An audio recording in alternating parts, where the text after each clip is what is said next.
First Alert Chief Meteorologist Bryan Scofield. Bryan, what kind of weekend are we looking at? More tame than that video right there, I assure you. Yikes. Oh, we don't like to see that video and stuff. We really don't. StratCam looks really good. I mean, yesterday, remember the haze that really clouded the entire city? And then we actually saw a little severe weather out toward the east, right around the Overton arm of Lake Mead. You folks around Logandale and certainly Bunkerville and out to Mesquite as well saw some interesting weather, to say the least. But things look pretty good right now.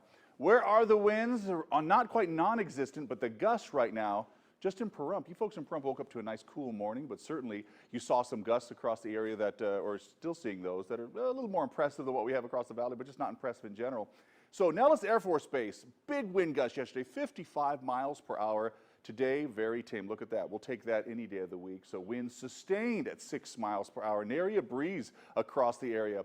Take a look at some outdoor spots for tomorrow. I think you'll probably want to spend maybe tomorrow outdoors, or at least maybe open up a window or two. That's something that you might want to consider. Red Rock looks like it'll have some just banner numbers for tomorrow. I mean, really. And wind will be, well, there'll be a little element of wind, I suppose, but nice, rather cool temperatures. But if you're on a hike, maybe it'll feel a little hotter than that.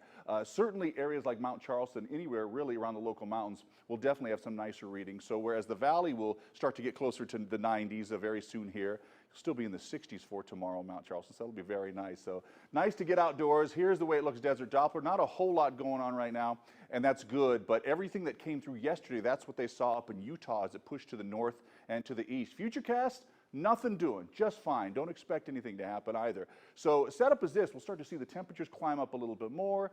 We might keep in just an area breeze really throughout the day for tomorrow. I don't see really much going on. I see temperatures staying nicely into the 80s to start.